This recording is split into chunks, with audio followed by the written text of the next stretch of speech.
রাসূলুল্লাহ সাল্লাল্লাহু আলাইহি সাল্লাম স্ত্রীকে নিয়ে হাঁটতেন, তবে রাতের বেলা হাঁটতেন। আপনারা স্ত্রীর এই অধিকারগুলা এরা মার্কেটে নিয়ে যায় খুব বেশি। রাতের বেলা খাবার খাইলেন, খাবার খাওয়ার পর স্ত্রীকে নিয়ে একটু হাঁটলেন এমন জায়গায় যেখানে মানুষ বেশি নাই, সেখানে হাঁটা অথবা আপনার বাসার ছাদে কেউ ওঠে না, আপনি স্ত্রীকে নিয়ে সেখানে ছাদে হাঁটাহাঁটি করলেন। রাসূলুল্লাহ সাল্লাল্লাহু আলাইহি সাল্লাম আম্মা জান আয়েশা সিদ্দিকা রাদিয়াল্লাহু তাআলা আনহাকে নিয়ে একদিন রাতের বেলা বেরিয়েছেন। আল-মুসনাদ হাকিমের বর্ণনা। আবু মুসা রাদিয়াল্লাহু তাআলা নামাজে দাঁড়ায় রয়েছেন। আবু মুসা রাদিয়াল্লাহু তাআলা আনহু বলেন, আমি নামাজের মধ্যে দাঁড়ায় আছি, আম্মা জান আয়েশা আর আম্মা নবী আমার পিছে দাঁড়ায় আছেন। নবী তার বিবি আয়েশাকে নিয়ে আবু মুসা রাদিয়াল্লাহু তাআলা আনহুর পিছনে দাঁড়ায় দাঁড়ায় সাহাবীর কোরআন তেলাওয়াত শুনতেছে। কে শুনবে? যার উপর কোরআন নাযিল হয়েছে তিনি একজন সাহাবীর কোরআন তেলাওয়াত শুনতেছে। রাতের বেলা স্ত্রীকে নিয়ে যখন পিছনে দাঁড়ায় হয়, নবীজি আম্মা জান আয়েশা সিদ্দিকাকে বললেন, আয়েশা কোনো আওয়াজ করা যাবে না, চুপচাপ চলো, আবার চলে যাই। রাতের বেলা আম্মা জান আয়েশা সিদ্দিকা রাদিয়াল্লাহু তাআলা আনহাকে নিয়ে আল্লাহর রাসূল কথা শুনলেন। সাহাবী আবু মুসা রাদিয়াল্লাহু তাআলা আনহু তেলাওয়াত শুনলেন। চুপচাপ যখন চলে গেলেন, আবু মুসা পরের দিন আল্লাহর নবীর দরবারে যায়। যাওয়ার পর আল্লাহ নবী বলেন, আবু মুসা গত রাতে তুমি কোথায় ছিলা? গত রাতে তুমি কোরআন তেলাওয়াত করতেছিলা, ঠিক না? আমি আর আয়েশা রাতের বেলা হাঁটতে বের হয়েছিলাম, হঠাৎ দেখি তুমি কোরআন তেলাওয়াত করতেছো। আমি আর আমার বিবি আয়েশা তোমার পিছনে দাঁড়ায় দাঁড়ায় আর চুপে চুপে তোমার কোরআন তেলাওয়াত শুনে আসলাম।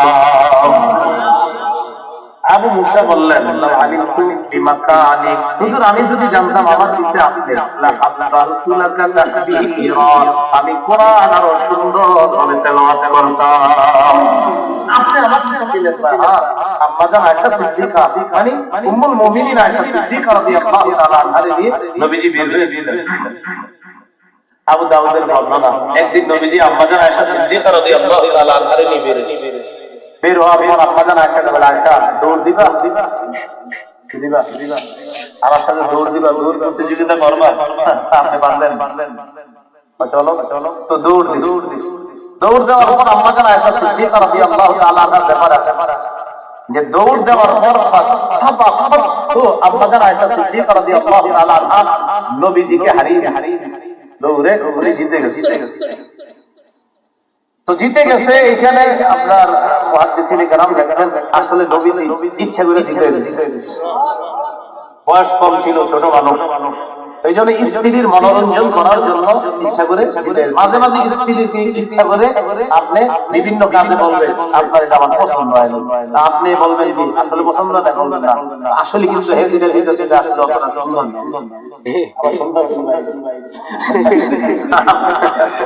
আপনি মাঝে মাঝে মানে হুদাই বলবেন কি না এটা অনেক সুন্দর, আসলে কিন্তু সুন্দর না। এভাবে মনোরঞ্জন করা মানে আপনি বলবেন হ্যাঁ এটা আসলে খুব ভালো, আসলে ভালো। আপনি এইভাবে মাঝে মাঝে বলা, এটা খুশি করা, এটা ফুকাহায়ে কেরাম জায়েজ। এই জন্য আম্মা জান আয়েশা সিদ্দিকা রাদিয়াল্লাহু তাআলা আনহাকে দিলেন। আরেকদিন এদিক দিয়ে হাঁটতেছেন, তো নবীজি বলেন, আয়েশা চলো আরেকবার আজকে হয়ে যাক প্রতিযোগিতা।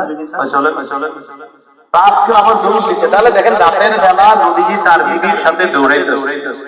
আমি আপনাদেরকে পরামর্শ হিসেবে বলছি, আপনি মনে করেন আপনার বিবি নিয়ে এমন বাড়িতে আছেন চারপাশে বাউন্ডারি আছে, বাহিরের কেউ দেখতেছে না, তা আপনি আপনার বিবিকে নিয়ে অন্তত একদিনের সুন্নতটা আদায় করেন যে নবীর সাথে দৌড় দিছে তার বিবি, আমি আমার বিবিকে যদি কোনো সমস্যা না থাকে, স্বাস্থ্যগত বা ডাক্তারিগত যেমন ঝামেলা না থাকে দৌড় দিতে পারেন। দৌড় না দেন অন্তত হাঁটেন, বাড়ির আঙ্গিনাতেই একটু হাঁটেন, আপনি এই সুন্নাহ আদায় করেন। এই কারণে যে আমার নবী করছেন তাই আমি করছি। তো দৌড় দি যাওয়ার পর নবীজি সাল্লাল্লাহু আলাইহি সাল্লাম জিতে গেছে। জিতে যাওয়ার পর যেটা বলছে এটা শুনলে আপনার অবাক হবে। নবীজি বলতেছে, আয়েশা তিলকা তিলকা, আরেক বর্ণনা হয় তিলকা তিলকা, ওই দিনের প্রতিশোধটা আজকে নিয়ে নিলাম। এইভাবে নবীজি তার স্ত্রীর সাথে আনন্দ করতে রাসূলুল্লাহ সাল্লাল্লাহু আলাইহি ওয়াসাল্লাম মাঝে মাঝে স্ত্রী রাগ করলে নবীজি বুঝতেন বুঝা তখন রাগ ভাঙাইতেন। রাগ ভাঙানোর পর আবার বলতেন তুমি কেন রাগ করছো, আমি কিন্তু বুঝেছি। একদিন আমাদের আয়েশা সিদ্দিকা রাদিয়াল্লাহু তাআলা আনহা বলে, আয়েশা তুমি আমার সাথে রাগ করো কখন, আমি কিন্তু বুঝি। হুজুর কখন? যখন আমার উপর রাগ করে থাকো তখন তুমি বলো আল্লাহি ওয়া রাব্বিল কাবা, তখন তুমি বলো আল্লাহর কসম কাবার রবের খবর। আর আমার উপর যখন রাগ না থাকে তখন তুমি বলো আল্লাহি ওয়া রাব্বি মুহাম্মদ, আল্লাহর কসম মুহাম্মদ সাল্লাল্লাহু আলাইহি ওয়াসাল্লামের রবের খবর। আমার প্রতি যখন তোমার মান অভিমান থাকে না তখন তুমি আমার রবের নামের খবর করো, আর মান অভিমান থাকলে তখন কাবার রবের নামের খবর করো, ঠিক না?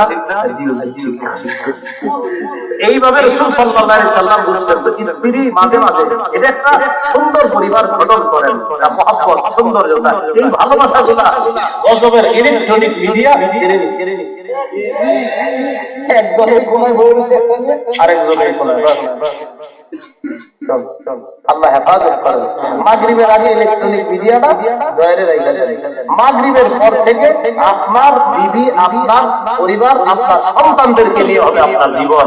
তাদের সাথে একটু হাসেন, একটু খেলাধুলা করেন, বাচ্চার সাথে একটু খেলাধুলা করেন। না আপনি এটা না করে মোবাইলটা নিয়ে সারাদিন ব্যস্ত আছেন, এটা করেন। টাকা নামান, এই যে দেখেন, বিসমিল্লাহ, দেখেন টাকা টাকা পানি পান করছি না? শোনেন শোনেন, মাঝে মাঝে স্ত্রী যেই গ্লাসের যেই জায়গা থেকে পানি পান করে ওখান থেকে পানি পান করবে। হাদিসের মধ্যে আছে আম্মা জান আয়েশা সিদ্দিকা রাদিয়াল্লাহু তাআলা আনহার বর্ণনা। আম্মা জান আয়েশা সিদ্দিকা রাদিয়াল্লাহু তাআলা আনহা বলেন, অসুস্থ অবস্থায় আমি গোশতের হাড্ডি খাইতাম, খাওয়ার পর নবীজিকে আমি ওই হাড্ডিটা দিতাম, নবী ঠিক আমার মুখ লাগানো অংশ থেকে বাকি অংশের হাড্ডিটা খাইতেন। আমার প্রতি ভালোবাসা প্রদর্শন। আর এই যে পানি পান করা, এই পানি পান করতেন এইভাবে, এই জায়গায় স্ত্রীর ঠোঁট লেগে পানি পান করতেন, ঠিক নবী ওখান থেকে পানি পান করতেন। এগুলো তো বৈধ, একটা পবিত্র বন্ধনের চাবিকাঠি স্ত্রীর। এই বিষয়গুলো আমরা না করে কেমন যেন পরিবার গুলাকে একটা গর্ভবতী পরিবারে আমরা রূপান্তরিত করে ফেলেছি। আল্লাহ আমাদেরকে হেফাজত করেন। মাঝে মাঝে স্ত্রীর প্রশংসা অন্যের কাছে করা, মানে অন্য বিবিদের কাছে করা অথবা অন্যের কাছে বলা যে আমার বিবি ভালো, এরকম বলা। আল্লাহ রাসূলুল্লাহ সাল্লাল্লাহু আলাইহি ওয়াসাল্লাম ফাদলু আয়েশা আলা সাইরিন নিসা কাফাদলিস সারিদি আলা সাইরিত তাআম। রাসূলুল্লাহ সাল্লাল্লাহু আলাইহি ওয়াসাল্লাম বলেন, খাবারের মধ্যে সারিদ যেমন আমার কাছে সবচেয়ে প্রিয়, মর্যাদাপূর্ণ, নারীদের মধ্যে আয়েশা আমার কাছে এরকম সবচাইতে শ্রেষ্ঠ, মর্যাদাপূর্ণ। এইভাবে আমরা নবীজি অন্যের কাছে কখনো কখনো প্রশংসা করতেন। মা বোন যারা আছে তাদেরকে বলে দিবেন, কোন স্বামীর গায়ে যদি ফোস্কা পড়ে, ফোস্কা, ঘা হয়, ঘা, বসন্ত রোগ হয়, লাউ কানাত বিহি কুরহাতুন, কোন স্বামীর গায়ে বসন্ত রোগ হয়েছে, এই রোগ হওয়ার পর এটা যদি কোন স্ত্রী জিহ্বা দিয়ে চেটে ওখান থেকে সরায় দেয়, এরপরেও স্ত্রী স্বামীর হক আদায় করতে পারে নাই বলে বিবেচিত হবে একজন স্ত্রী তার স্বামীর কাছে এত অধিকার পায় না।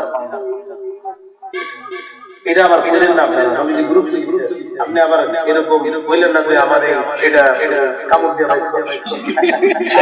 এরকম বসন্ত হয়েছে, যা হয়েছে শরীরে, আর বললেন আপনি রাসূল বলছেন যদি হয়, আর যদি সে এটাকে জিহ্বা দিয়ে চেপে সরায় দেয়, এরপরেও স্বামীর অধিকার আপনার হক আদায় হবে না।